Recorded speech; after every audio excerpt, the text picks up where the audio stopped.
Hamburgში კვლავ თოვს, უკვე მეხუთე დღეა, ესეთი გარდამავალი წარმატებით, ხან მეტად, ხან ნაკლებად. ხედავთ ჩემს ირგვლივ, ეს ჩვენი ვაკის პარკია, მე ასე ვეძახი, იმიტომ რომ ვაკის პარკიც თბილისში ჩემთან ძალიან ახლოს იყო და ფაქტიურად ბავშვები და შვილიშვილები იქ დავზარდნენ. ეს არის უჩვეულო ჰამბურგისთვის ასეთი ამინდი, იმიტომ რომ როგორც ძველები ამბობენ, ჩვენ ასეთი არაფერი არ ვინახავს. რა თქმა უნდა, უნახავთ, ამაზე მეტიც უნახავთ ალბათ, მაგრამ მე რაც აქ ვარ და ჩემი მეუღლე რაც აქ არის, დაახლოებით 30 წელია, მეტიც ასეთი თოვლი მართლა არ ყოფილა.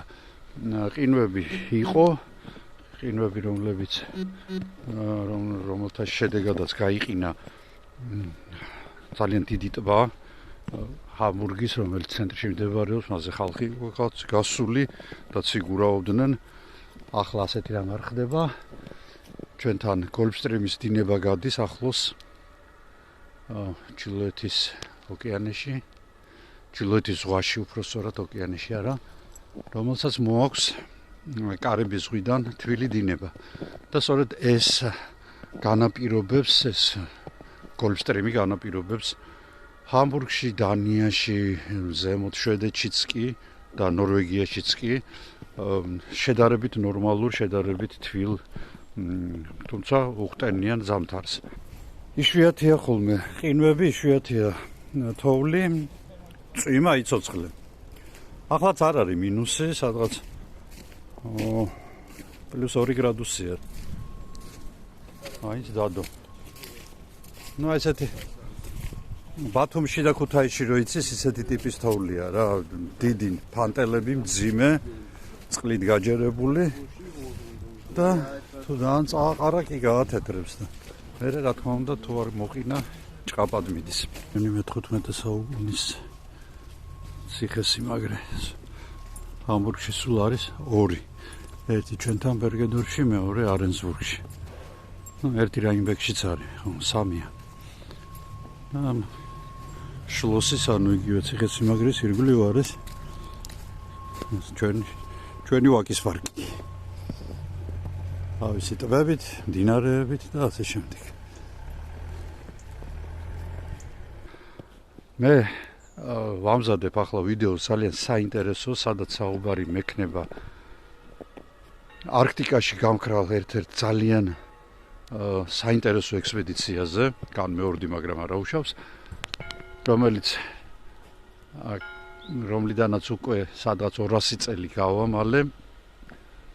ძალიან საინტერესო ექსპედიცია იყო ეს და ძალიან საინტერესო ისტორია თვითონ როგორ გაქრნენ ისინი, როგორ იპოვეს მათი ნაშთები და სულ ახლახან 2024 წელს მათი ნარჩენების მიხედვით როგორ დადგინდა სხვადასხვა ფაქტები, ზოგიერთი მართლაც შემზარავი ფაქტია და ეს მონათხრობი არ იქნება უბრალოდ ექსპედიციის შესახებ მონათხრობი, ეს იქნება ადამიანის ბუნებაზეც, მის თუ რაც ჩადის ის, როდესაც გამოვალ მდგომარეობაში ხდება და არავინ არ უნდა თქვას, რომ მე ამის გამკეთებელი არ ვარო.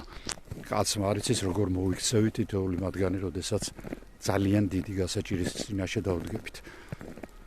მე მოგიყვებით ასევე გრენლანდიაზე, რომელიც ძალიან დიდარი კონტინენტია ბუნებრივი რესურსებით, ამიტომაც სურს იგი ტრამპს და არა მხოლოდ იმიტომ, რომ იგი მართლაც ჩაუძირავი გემია და პირდაპირ რუსეთამდე მისაფრენი რაკეტების დრო ძალიან მოკლდება, თითქმის მეოთხედდება და ასევე იქ არის უამრავი ისეთი ქიმიური ელემენტი, მოსაპოვებლად ვარგისი, რომლებიც აუცილებელი არის თუნდაც იმისთვის, ახლა რასაც თქვენ აკეთებთ, უყურებთ ტელეფონში, ან კომპიუტერში, ან ტელევიზორში ჩემს ვიდეოს. ამ ელემენტების გარეშე, ეგრეთ წოდებული იშვიათი მიწის ელემენტების გარეშე, ლანთანოიდების გარეშე, ეს ყველაფერი წარმოუდგენელი იქნებოდა.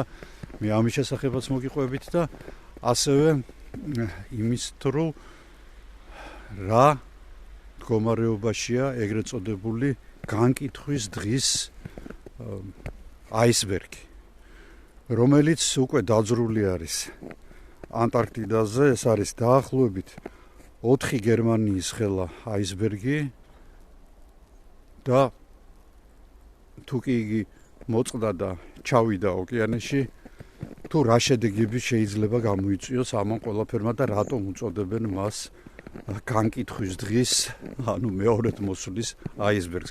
ყველაფერი ამის შესახებ ჩემს მომავალ ვიდეოში, რომელსაც ცოტა დრო დაჭირდება, მოპატიეთ, მაგრამ გამოვა ძალიან საინტერესო.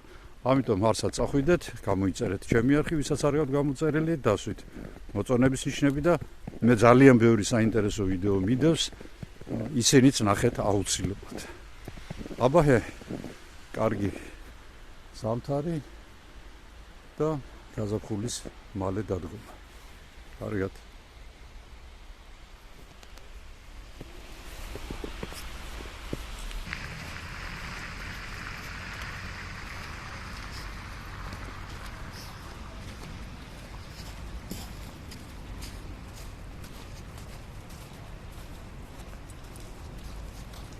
ნოსარო ერთ-ერთი მთავარი ორგანოა ჩვენი უძველესი დროიდან შემორჩენილი. აი, ამ წამს კიდევ ერთხელ დამტკიცდა.